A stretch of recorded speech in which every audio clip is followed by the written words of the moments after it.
Ladies and gentlemen, welcome one and all to Team Down TV's coverage of the Cyber Gamer League of Legends Oceanic Open Ladder week number 2. Of course, day 1 of 2.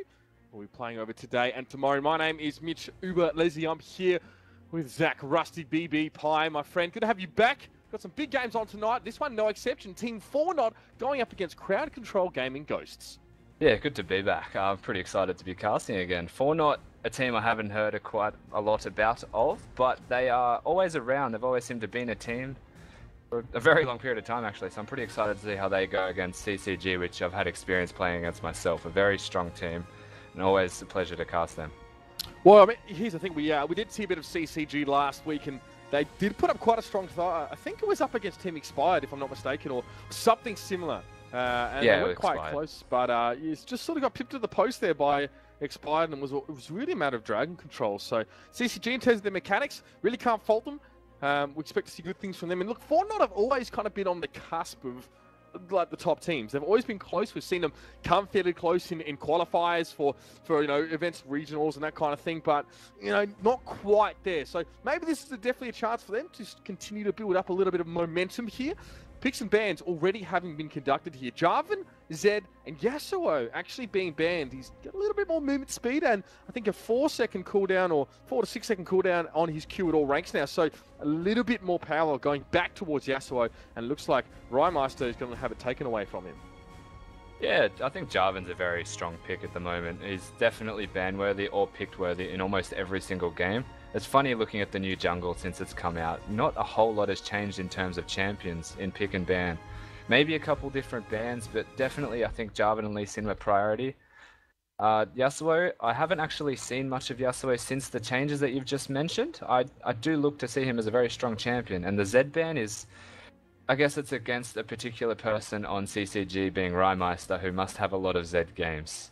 We'll have to see what happens here, of course. I think some people maybe overestimated the impact of adding in these jungle items like Stalker's Blade and some Poacher's Knife and Skirmisher's Saber, because it seems like the only big changes really happened in the junglers. All the same junglers that were good are still good. They just buy Ranger's Trailblazer and they just fast clear, and they sort of just play on normally. You don't see too many junglers at sort of the high levels going for something different. You don't see Shyvana being picked up now with a Stalker's Blade for the Chilling Smite, even though she has even better jungle clear. So we're yet to see a huge paradigm shift in terms of jungler picks. So as you can see, Lee Sin's here still being picked up straight away, and I mean, not that much has changed. Obviously, Jarvan is off the table, and that was one that Seb would normally have been going towards. So obviously on the blue side, it's Team 4 Not. On the red side, it's Team Crowd Control Gaming Ghost, and we'll get that sorted out for you guys in just a moment. Shout out to Cyanide as well, our streamer tonight. As always, is here listening to us go on. And I can see first few picks are coming away. So it's going to be a Caitlyn Thresh bot lane for 4 Not. Very, very safe one, Rusty. Yeah, very safe bot lane. You usually can't go wrong with a lane like that. Very high range, lots of potential sustain if the Thresh goes for the Relic Shield. Lots of damage potential at any stage of the game. The Thresh will probably stay in the bush and just throw out hooks left, right, and center until one connects, and it's free damage for a Caitlyn, who can, if on the ball, can even put down a trap where the hook's gone and like double the CC duration. So we see Morgana coming up as the counter pick for the lane in bot. Morgana not generally picked for laning phase, more so for the team fight stages of the game. With the Kha'Zix is very useful having that spell shield.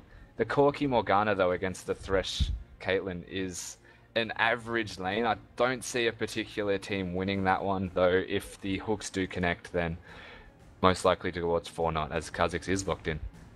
Okay, Kha'Zix locked away, and he been very, very strong lately. Phosphorus Bomb's projectile speed reduced to about 1,000, I think, as an arbitrary unit. So a little bit slower, but the principle is still the same with the way he works. So still definitely quite strong. And I mean, Morgana, her laning is kind of dependent, really. It's about timing of the Black Shield, make sure it's off cooldown, and ultimately hitting those Dark Bindings. That's definitely something that, I think it was Jackie will be trying to achieve there in that bot lane. So we'll have to see how that one goes for them. Kha'Zix is locked away. Oriana being picked up here for Moya, I dare say. I'm not sure if they're in order or not, but it will be the Ori pick up here as well. You know, at least in Oriana can do quite a lot of damage here. And there we go. Maokai is picked up there as well, presumably for the top lane. Yeah, Maokai, very strong champion. I actually really enjoy watching lanes with a Maokai because it's just brawl all the time. His passive is so reliant on both laners using their spells constantly to be able to sustain through the poke against each other. Very fun. He'll be up against a Lissandra or a Jace. I'm not sure. They can both interchange freely, but it does look like a Lissandra. That's a pretty good lane actually for Maokai in my opinion. Lissandra's poke, no mana costs with her passive every now and then. If it doesn't all connect, well then I think he'll be able to sustain through that pretty well. I mean, Lissandra kind of lacks a great amount of damage in the early stages outside of her Q, I guess her W if she does get close enough, but it's always kind of a risk up against a Maokai because you're going to eat an Arcane Smash and you can get locked up a bit for Twisted Advance. So we know that, past that early few levels, Maokai can be really devastating in lane, and Lissandra doesn't really hit any sort of damage spike up until, of course, level 6, and by that point, well, Vengeful Maelstrom is going to be available for Carlos there, so we'll have to keep an eye on how that lane sort of progresses there, if there's going to be enough sustain there for Jay, or if he's just going to get his head beaten in by the Angry Tree Man here. You can see now all our champions are locked away. There's going to be that Corki Morgana bot lane, the Jace in the middle with the Kha'Zix as well. Are there any concerns for you, Rusty, about the durability of the CCG team at the moment?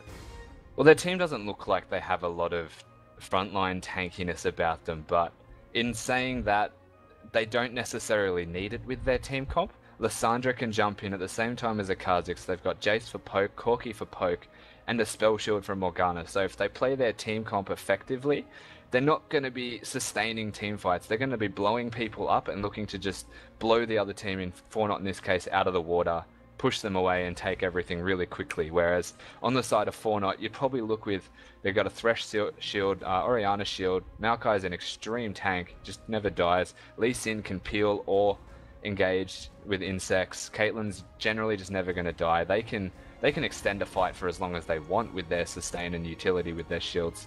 So it'll be interesting to see which team actually plays their team comp more effectively and utilizes it better. It may be a fight for an objective that you'll see CCG come through and just explode Fortnite. It might be a lane siege that will be extended periods where you'll see Fortnite do the opposite to CCG and just out-sustain them and push through slowly. Well, we'll have to wait and see if that's what happens. I like how you did touch on, I guess, the sustained damage potential coming out of Fortnite as well, and the ability for Caitlyn to just keep herself safe through the, an extended duration fight. That being said, there's a lot of dive and gap close here on CCG, so, if they want to kill that Caitlyn, they're probably going to be able to close the gap and get to her if things go well for them, of course. Jay and Seb, and Rymeister to a lesser extent, but still one, of course, the Valkyrie from Crazy. If he does want to kind of live up to his name and be aggressive in those team fights, he can do that. I have to wait and see if Caitlyn's going to be enough of a threat growing out of lane. You kind of get a feeling on Caitlyn that her biggest power spikes are in those very early. Remember that first BF sword buy in lane.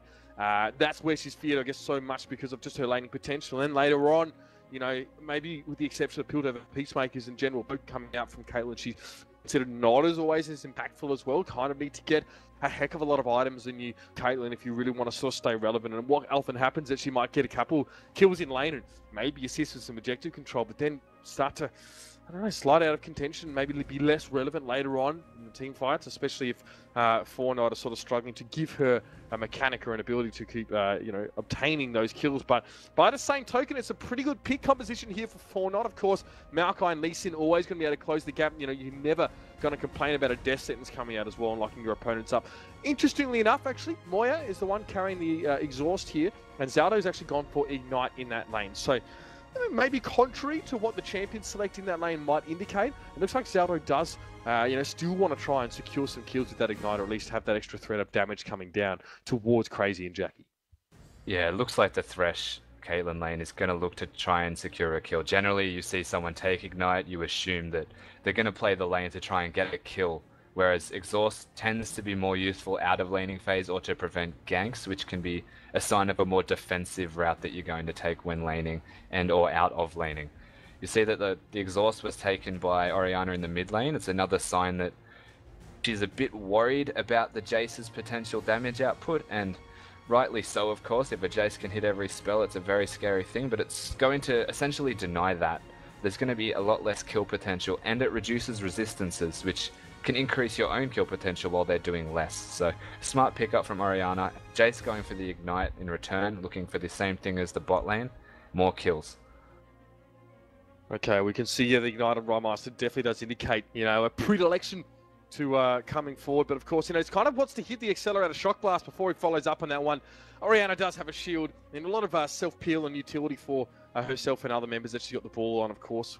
We all know how the champion works. But I like what you said about the resistances that are affected by Exhaust, because Orianna is one of those champions that can kind of turn the tables on you. A good shockwave can really put you on the back foot, literally and figuratively, in a 1v1 situation, especially if Moya is farming up reasonably astutely, putting a bit of money and a little bit of AP behind his spells. It's possible for him to turn it around. Look, last week we saw 2 instances of Jaces being played in the mid lane, and with 2 very, very different results, and they were all based on the lane itself, how it went.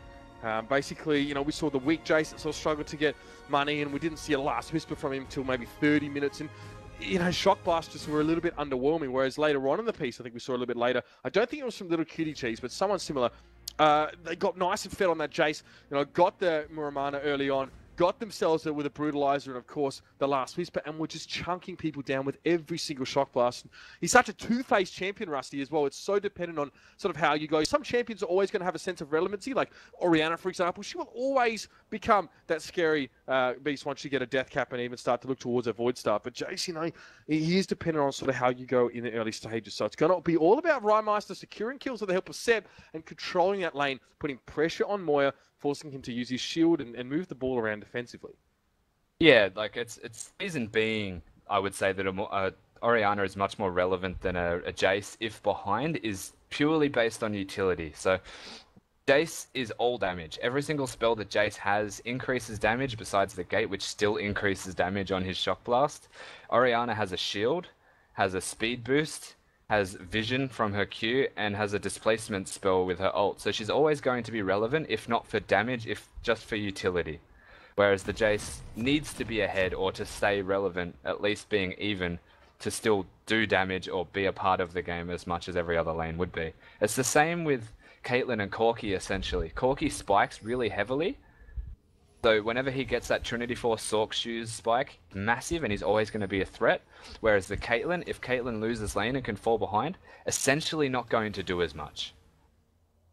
Okay, and do note that these not only are they playing for circuit points that'll sort of seed them in the challenger ladder as we go ahead, right? Obviously putting the challenger ladder before to be the bridge between sort of amateur and professional leagues here in Oceanic League of Legends, but also some sweet RP. I think a Triumph and Rise skin as well, so there is obviously the incentive for teams to take this one out, and I think the amount of circuit points that they'll be getting themselves will depend on their placement over these 2 weeks of tournaments. So even if you kind of bomb out in that first week, if you have a strong performance in your second, you'll be able to accrue yourself some nice circuit points and essentially guarantee yourself a spot in the challenger circuit. But enough about that. We'll probably look at that a little bit later on here. We can see early on a little bit of a grouping here for 4-Not. Looking over towards that blue side. They've walked over 2 wards now. So Can is definitely out the bag in terms of their movements here. CNJ is going to eat a Dark Binding. Maybe CCG are going to respond to this one. Just a little bit of poke out towards Carlos' God. It's a Maokai, so he's going to probably shrug that off quite a bit, but a lot of pings going down towards the middle of the map. So you can see those deep wards having been placed already by Crowd Control Gaming, pings already on towards CNJ's head. They know exactly what 4-Not are doing at the moment. Yeah, and rightly so. Speaking from experience even, as a Kha'Zix jungler, it can be very rough trying to do the new jungle camps. They do a lot of damage to you, and your sustain, while you do have some sustain, it isn't that great early, and you do tend to get very low. The Lee Sin can sustain more with that shield and sustain from the extra lifesteal from the W. It's going to help a lot more, and he's going to look to gank more. Kha'Zix wants that 6, so preventing them from getting into his jungle is a priority. All right, now let's see what happens. We're going to see the Grot being taken away, and also, of course, Krugs being taken away here by 4-Not's bottom lane. So they will have that level 2 quite early on in the piece. Will that mean a Death Sentence Flay to come straight out of Zaldo? We'll have to wait and see. A bit of a reset there on the crew, probably not ideal, but they should still have that level 2 first. It's, otherwise, Crazy and Jackie would have to shove the absolute heck out of that bot lane to get that much experience in that amount of time. Jackie now coming forward, trying to zone with the Dark Bind. He's got a hit onto CNJ. Crazy now with a bit of freedom to come forward, and you can see that Phosphorus Bomb traveling a little bit slower, but still managed to hit that one. And it's definitely going to be an important poking tool in this lane. Yeah, it's deceptively slow now, I find, the Corky's Phosphorus Bomb. It seems to travel slower, but then still manages to hit you because you're not used to it. So it'll be interesting to see how he goes with it, but it's very surprising, and still does a lot of damage, thankfully, because that would have been a big part of his kit missing. Okay, well, Thresh not yet level 2. Might point that out. Just came up then as Seb takes away his red buff. We do look at the bottom lane again and see that there's not really any opportunity to make any big plays here. Jackie again trying to zone. Just putting a bit of pressure down on Zaldo and CNJ. They really want to give Crazy a little bit of freedom here to actually pick up some CS without being harassed non-stop by CNJ. And obviously there's a little bit Crazy can do as well in that regard by trying to lay down Phosphorus Bombs as effectively as possible here. So far, not a lane that seems like they really want to fight. Zaldo so far has just been a big scary looking prop at this stage. He's going to eat a Dark Binding now. The Death Sends on towards Crazy. There will be a flay to follow up on this one. Can CNJ put down the damage? I mean, to Caitlyn, so your DPS isn't ridiculously high early on, but nonetheless, good little bit of poke towards Crazy. Going to drop him down to about 310. And that's what they're going to be looking to do in this lane. They've got the Thresh. They're going to try and make hooks. At this stage, I'm not entirely sure if Morgana had her shield up, so any opportunity to hit a hook was ideal there, as we see the flash flay. Okay, there we go, straight on in towards Jackie. Did have the black shield, but Nia will still be able to close the gap. There's the exhaust. That's why we were talking about it being so important. Jackie was the one with that. He managed to cut down the damage of Nia and managed to avoid getting killed there. Jackie, well played. Nia failed gank, but still put a lot of pressure, of course, and Summoner's Burn on Jackie and Crazy. Crazy still has his flash, but that's it. Yeah, I think that was a really good counter gank, or it was a good exhaust rather from Morgana to live there. It was very clever saving it and using it for when it was a death threat more so than just using it to reduce damage. So well done there to survive. You'll see Caitlyn probably look to push through here, get the minions to the tower to at least try to reset it, or to recall herself after it's in a favourable position where they can't do damage to her tower. Very typical of a Caitlyn to want to push constantly. So you may see her back here to grab some items if she has enough. She has enough for a pickaxe and potentially pots, or she might try and stay for boots. Let's see now. Jacob will still want to put a bit of pressure down on CNJ. Now Zaldo still just walking his way down the lane. I should note that he also is out of Summoner. So no Ignite, no Flash available for that Thresh for the time being. Now set position towards that top lane. Does have the gift of the Gromp now. It's going to jump on in. Jay's going a little bit low here. Carlos has got still very, very healthy. Do they have the damage between them? They got plenty of slow here as well. Should be a W to not lock up. Carlos has got in just a moment. It's getting very dicey for Jay there. He's had to back away. Went a little bit too low in the previous little engagement. And Carlos has got going to be able to back away despite a lot of attention coming his way. Yeah, Lissandra had to play a little bit of a risky game there, otherwise there was no chance of a kill happening at all. Kha'Zix's damage this early, especially against the Maokai, is a little bit lackluster, so given that, she has to put herself in a very precarious position to even want to potentially bait the Maokai to come closer, which was very well done by Carlos to not be baited and to just continue to flash away and not get greedy for a kill, so well done to him. Okay, Dark Binding just missing CNJ there. Also a Phosphorus Bomb straight down on his head. There's a dead sentence, not quite connecting there. Plenty of wards by Jackie placed in both those bushes just to make sure he is across everything happening in this lane. We can see now roaming down towards the bot lane is Nia. Nia is on the scene. Doesn't manage to get the slow on towards Crazy. It's a play back on Jackie. Will be a death sentence available, but it's a good black shield by Jackie. And I don't think Zaldo is going to wait it out. So yet again, another gank is thwarted. By 4 not having to back away on this one. I don't really know if Nia can get in there and make anything else happen. Crazy kind of forced up against the wall here. Zaldo happy to go one-on-one. He's going to field goal the hook there. A lot of damage got to be returned towards him here. Jackie going to be quite pleased about that one. Zaldo a little bit too aggressive it seems, Rusty. He desperately wants to try and set up a kill here for CNJ. Yeah, he's trying to set up the kills. You might even say he's trying a little bit too hard to do that, so they're just being forced and they're not ideal situations. But definitely as a Thresh, you're looking for the perfect situation to set up the hook and all of the follow-up available. Lee Sin's gank a little bit earlier didn't really go to plan. He had to queue a minion, and then his, I think it's Tempest, missed everyone as well. So there was no real chance for that to result in a kill. And then it was a little bit of a greed situation there for Thresh to continue to chase to do damage. Morgana hit that bind and respectively did much more damage than the Thresh could ever dreamed of. Look, there's a very fine line. The same with Braum as well as Thresher as a melee support. How close you can actually get, how aggressive you can be without taking too much poke and actually sort of losing the trade or kind of making it so even if you went in, you wouldn't have the health pool to sustain through any sort of fight. So here's Zaldo just getting aggressed on actually minion aggro plus Jackie's harassment there. He's going to keep him in lane for a little bit longer. I don't know if he wanted to go back, but he is about 45% of his health right now. So may be advisable given we are coming up on the 8-minute mark very, very soon.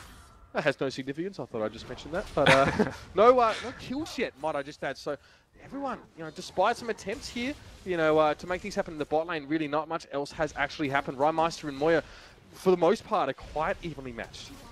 Yeah, the Orianna Jace is never really going to be a lane where you'll see a solo kill happen. If it does, I would be very, very surprised by that, to be honest with you.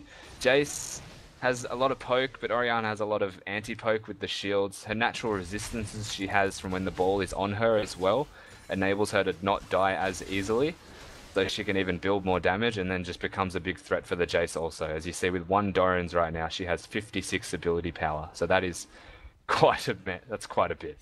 Oh, look, and once that level 6 rolls around, there's a lot less opportunity for Rhymeister to work around, putting free damage down towards Moira, all coming in aggressively. There we go, Death Sentence is going to connect despite the Black Shield, and Jackie going to be caught up a little bit here, but the damage coming away from Crazy as well. Ace in the hole will be blocked by Crazy, of course.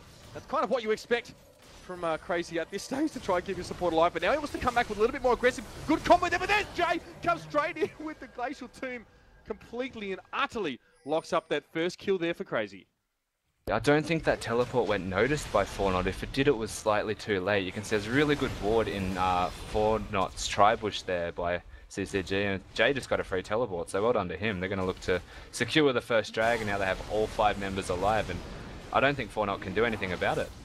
No, they're going to take that one straight away. We saw Naya went very, very low and actually had to kick Seb away and flash over the Raven Pit to try and escape there. So very, very easy drag. And Carlos has got trying to kind of make it worthwhile for Fortnite here by working on this sort of top tower. But, as I said, Dragon and Tower, the trade is becoming a little bit harder to decide whether it's worthwhile now with the different effects and cumulative effects that Dragon can have. So, nonetheless, Carlos deciding to press on towards that one. No point really going down with Naya so low. So, very good target selection there by CCG to put a lot of damage down towards that Lee Sin.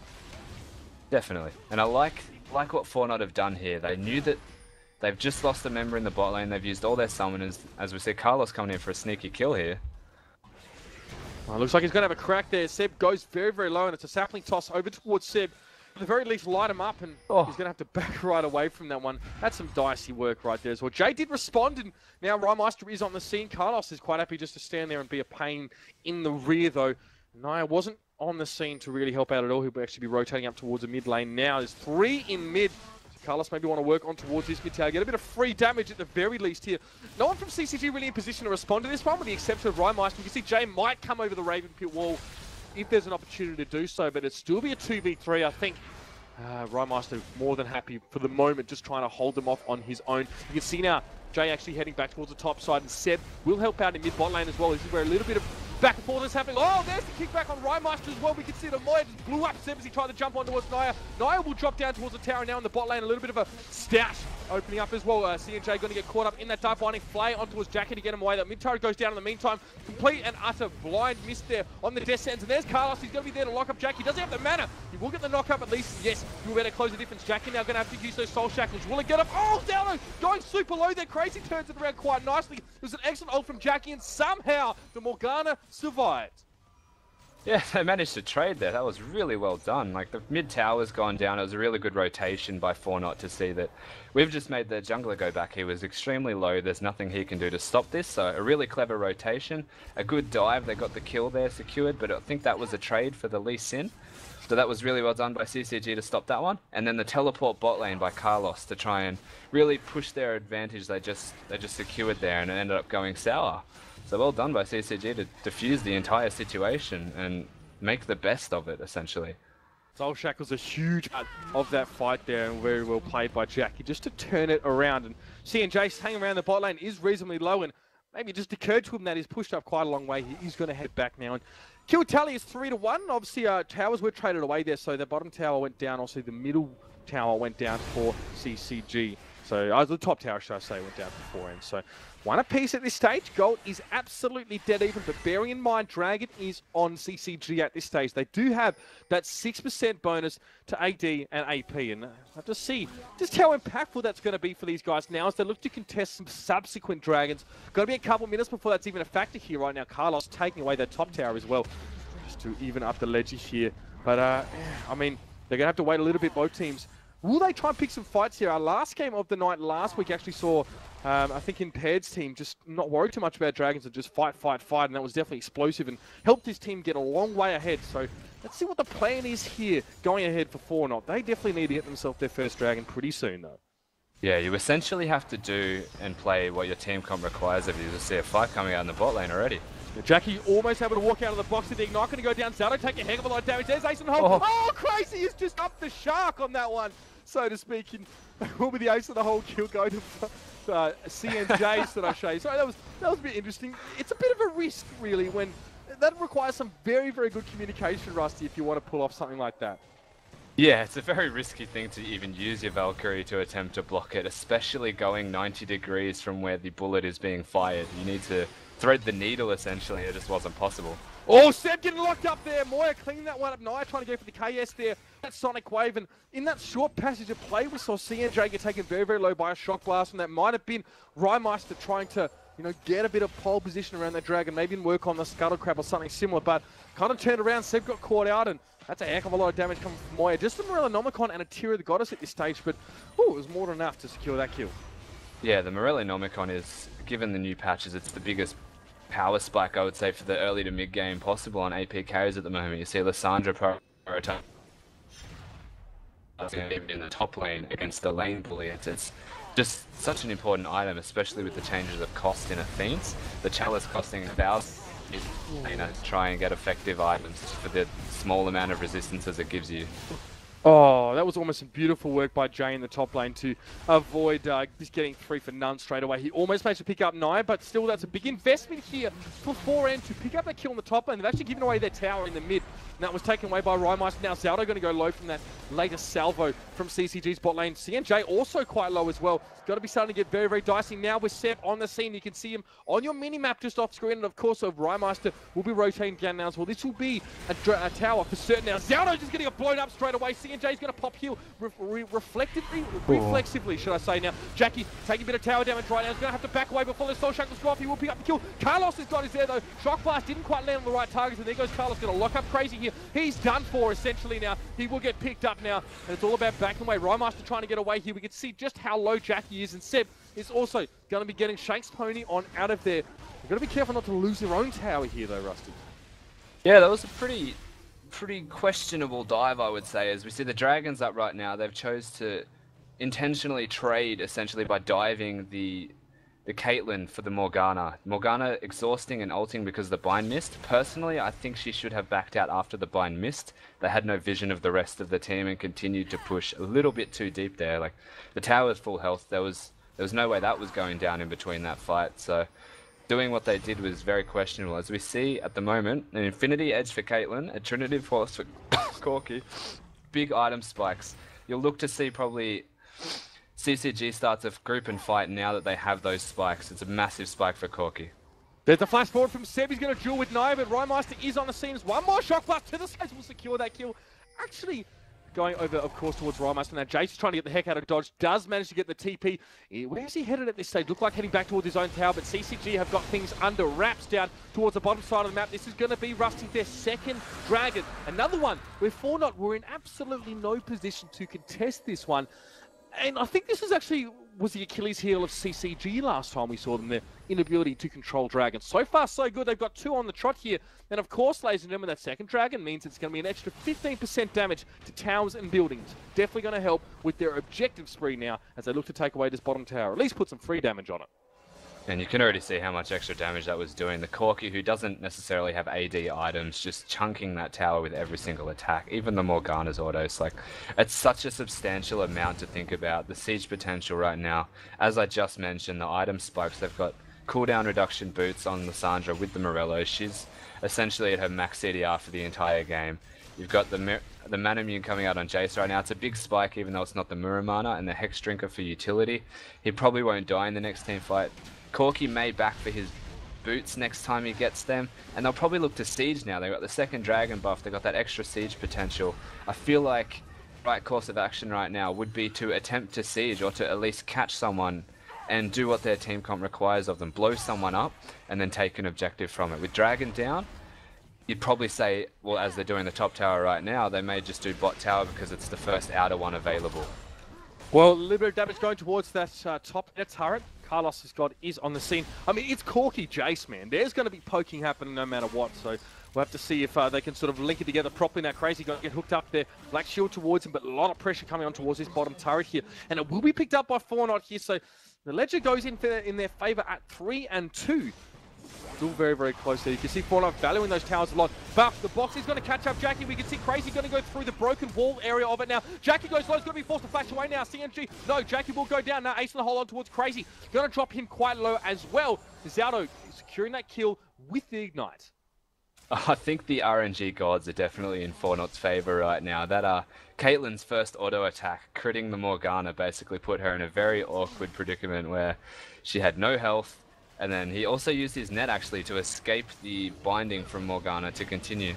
Oh, well, they'll roll well. Almost at least in Oriana combo. We were dreaming of here, but Ryan Meister going to go towards Naya. They're just not enough damage, though.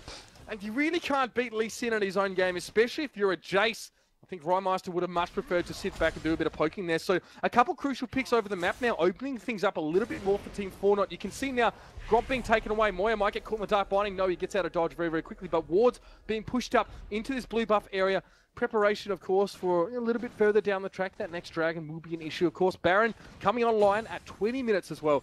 Obviously, teams will be looking around that one a little bit more in the future. Important to note, of course, that the entirety of the outer turrets for CCG are down. This is an opportunity for Fortnite to actually establish that dragon control. They still have their bottom outer turrets. So, I mean, in terms of zone, defensive zone anyway, they have a little bit more control over that dragon area. It's not much, but it's something.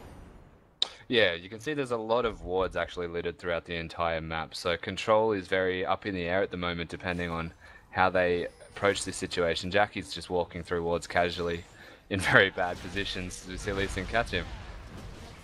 Okay, there we go. Jackie getting caught there. Black Shield on towards him. Will he be able to sustain through the damage coming his way? Rymeister, he's there. Wow, no, he goes deep for that one. He's going to take a lot of damage. Jay jumps on top of Moya. It's going to be the 1v1 between Lissandra and Oriana at this stage. The Shockwave picks up the kill there. Rymeister caught in that one as well. But he gets slowed up there. Carlos has got coming towards him. He's going to go down as well. Surely, as he gets jumped on now, Seth super low ace in the whole death set, and that's all you really need. Crazy trying to return the damage here as well. CNJ does use the heal, and there is the ace. Naya comes straight on in towards that one. There was no dragon to fight over, but there was a reason to fight, of course, and that's the fact that Fortnite were maybe feeling a bit behind, but their picks in the last 5 minutes has set themselves up. They are ahead now, almost 4k gold. They're going to take away this middle inner turret, and the control continues to shift in their favour. Yeah, that was extremely well done by Fortnite, actually. Naya's the unsung hero here. He looked like he was going too deep, and that's because he was, but he was doing it to bait the entire team's attention. You see, Kha'Zix actually wasted his leap to get on top of Lee Sin, who ward jumped into the dragon pit and just flashed over the wall. Like, he had the attention of, I think, 3 of the CCG members at one point there, and he wasn't actually doing anything besides being in their face. It was extremely well done. The Oriana ult hit all the right targets. Caitlyn kited extremely well. Thresh was really good there for Peel. Like, it was just a really well done fight overall. And Jackie got caught at the start of it. As I said, he was walking through vision that Fortnite had placed earlier. He was just in a very awkward position with no health when the fight started, and there's not much you can do when you have to shield yourself as Morgana for the team. Yeah, and so early on in the piece as well. And here's the problem as well. So much of the dive, Jay and Rymeister are so squishy as well. Moya just turned around, like, after, the frozen tomb from Lissandra came down onto towards Moya. He just turned around with a shockwave, did so much damage, pulled Rymeister away from him, set him up to be jumped on by Carlos, his god. I mean, the dive potential for CCG is all in. They're very squishy champions, and they've got to get in, get the job done, and get out. Instead, Naya went in super deep and just distracted them for so long. I mean, CCG were an utter mess now, but we look ahead towards our next dragon spawning in 30 seconds. Scuttlecrab just picked up there, or probably a 30 or a minute ago there by Fortnite. So they've got a bit more control over their area at this stage, and it's going to be invaluable. I think people underestimate the speed boost that you can get from the Scuttle Crab Shrine on that Dragon. But we've seen how effective it is before, especially around Baron. So Fortnite definitely want to pick this one up. I mean, having that Dragon go their way, their first Dragon, is just going to be another huge boost at this stage of the game. Remember, there's money value in terms of percent AP and AD, and it is quite significant, and it improves as the game sort of goes on. Remember, it's a percentage of your current, so it's a lot. It's a big increase. Seb getting caught by Desert there. You know he's in trouble. He didn't even bother trying to dodge away from that one. And that was all the pick they needed. For some reason, CCG Rusty are just not watching their backs at all. They're being so risky with their movements. And there's that first Dragon going over to Fortnite. Yeah, you call it risky, but I mean, it's what they have to do. I feel like, as we mentioned in Champ Select, their team comp is extremely squishy. They've got no front line.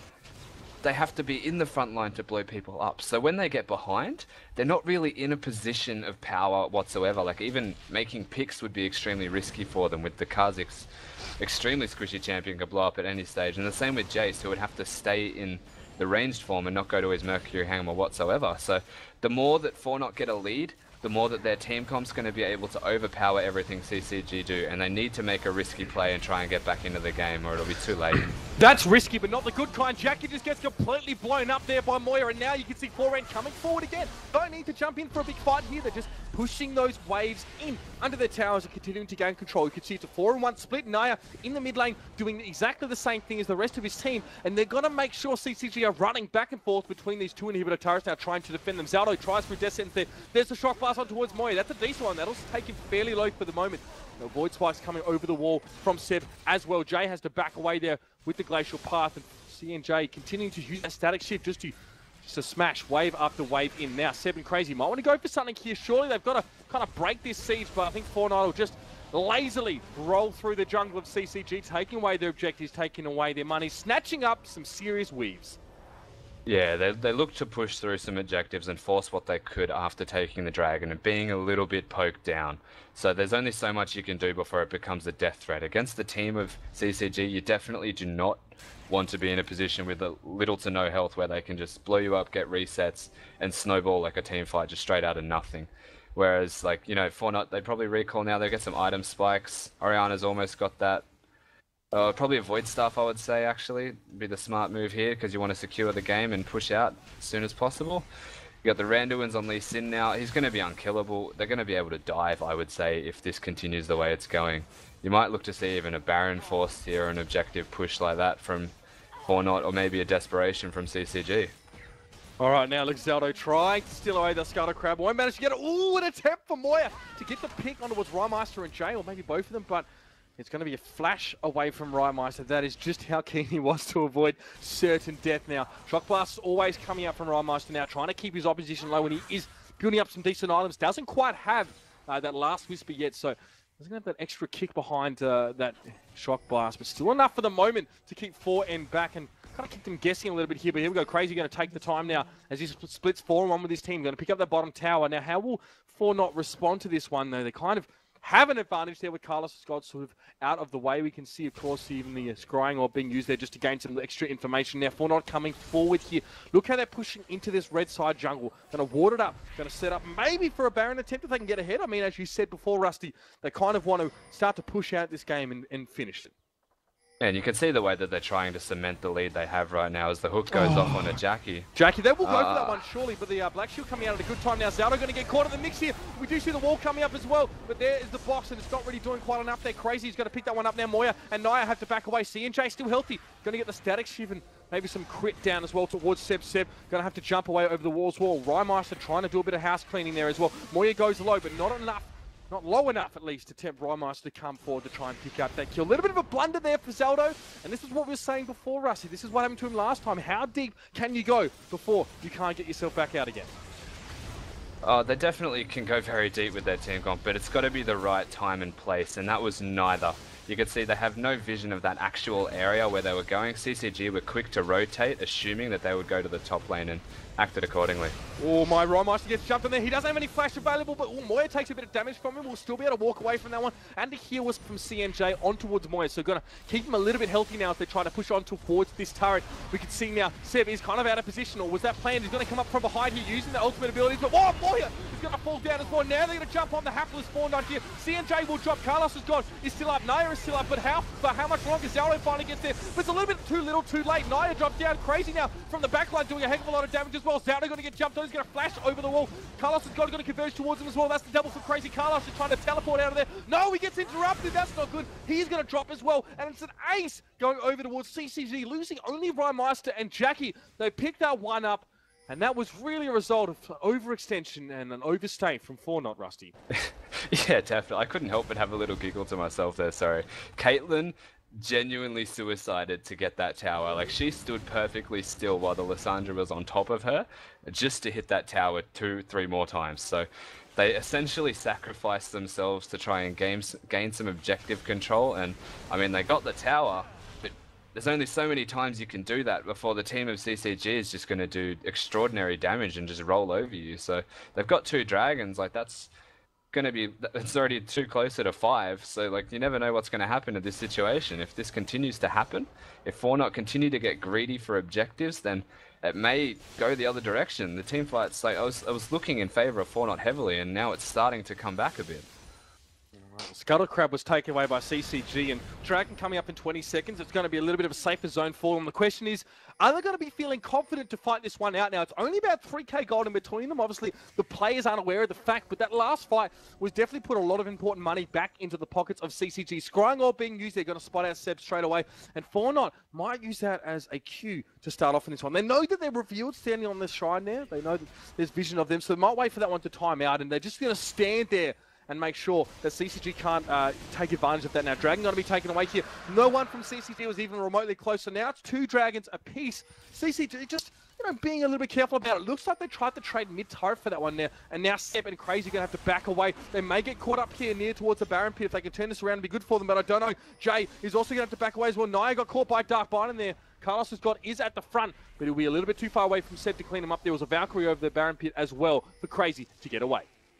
Yeah, that last team fight actually gave Jace that last Whisper, and I mean, on that side, you kind of want to look to push and see how much damage the Jace can do now. Kind of test the water to see how much of a threat he can pose now.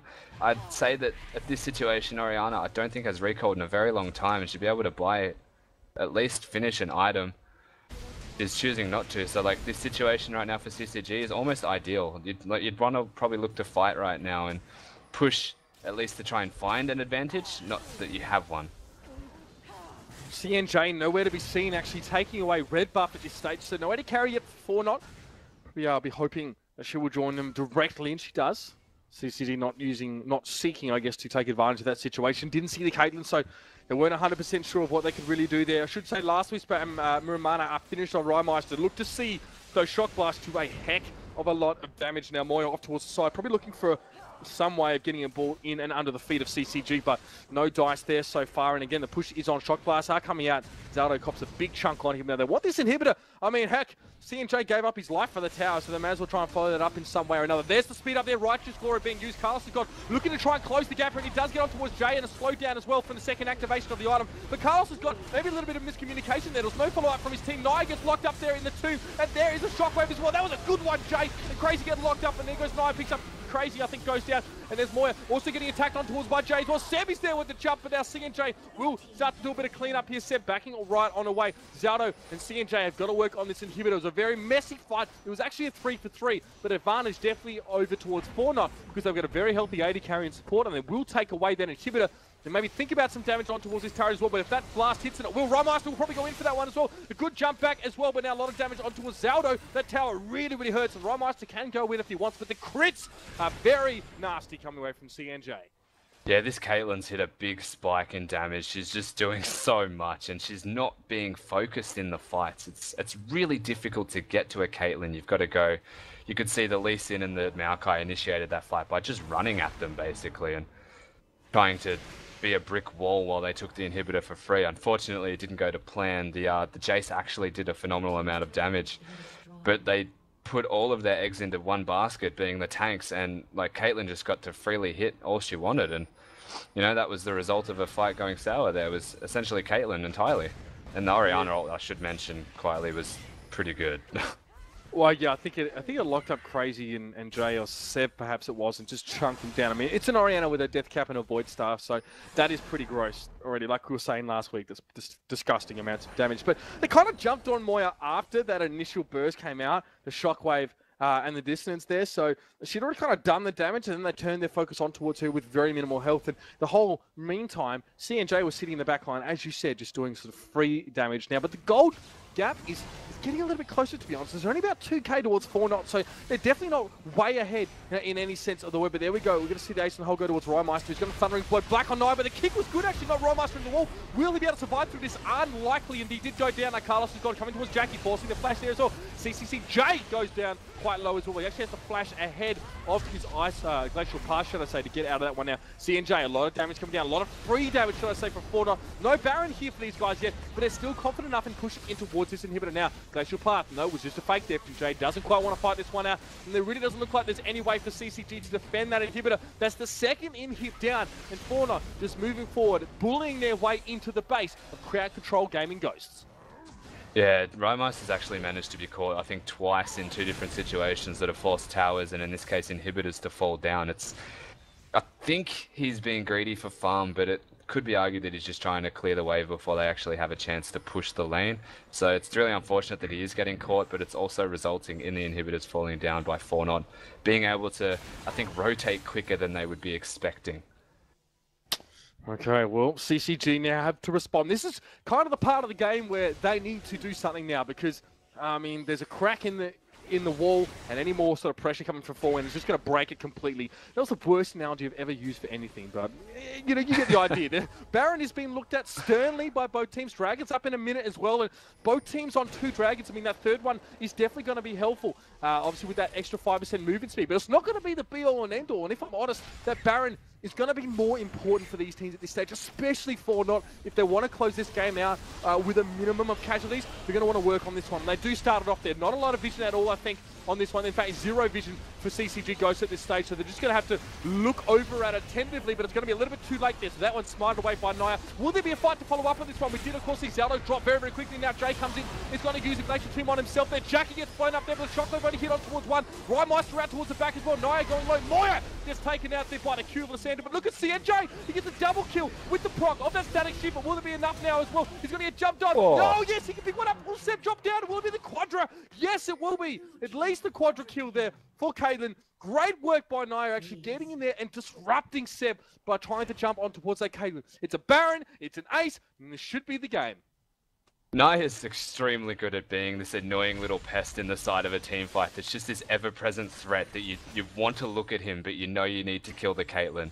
And that was phenomenally well done by Caitlyn. They initiated that fight so well, CCG. They had Jace got a pick at the very start. Lissandra's ult, pretty sure hit every member of CCG, but 4-0 rather, but there's just nothing they can do. The Caitlyn's so big, she used her net to basically disrupt the entire thing, and there's nothing they can do to stop this.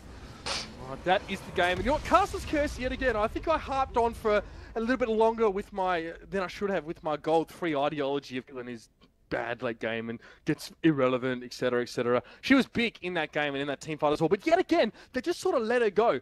Jay coming in with that ult as well right at the end there, the Frozen Tomb on himself, reminds me of back in the day where Twisted Fates used to just ult into an enemy team in Zhonya's and just make them blow all their cooldowns. Because that's exactly what happened. Moya used his Shockwave primarily for Jay, and yes, I think he caught Seb in that one as well, but Jay took 0 damage from it. Shockwave effectively hit one person. And despite the fact it was a CNJ obviously coming up with the amount of damage he did as Caitlyn not being focused for most of the fight, and then Naya coming in, it was all flashes and dodges. It was very, very hard to follow, but somehow mechanical ability got 4-0 over the line in that last fight, because it could have gone either way, Rusty. Yeah, definitely, and it definitely was mechanical ability in that last fight. You could just see the Caitlyn using her net at the perfect time, saving the net for the perfect time even. It's just decision making and mechanics combined. it puts a team over the line. You know, they're a challenger team. They know what they're doing when it comes to mechanics and decision making. I think that ranked 5's team's challenger with 40 wins, which is quite an exceptional feat, really. So, you know, I think they've got what it takes to go far. We've always seen them on the cusp of being a really good team, and they've always been around. So maybe this is the tournament where they take it to the next level. Well, absolutely. We look to see more of them tonight and, of course, tomorrow as well as our tournament continues. So do keep an eye on Fortnite. And, of course, CCG going to be dropping down into the losers bracket. Still have the opportunity to work their way out of there. So they'll have plenty of games on their hands. And so will we. And actually, so will you if you stay along with us. And while I'm on that note as well, big shout out to SMK as well. Thank you for joining us. We'll be back very, very soon with some more games. My name's Uber. I'm here with Rusty. We're bringing it straight live to, well, not live, but, you know, straight to your face here at Team Down TV. Don't go too far. We'll be back with the CG League of Legends Oceanic Open Ladder right after this.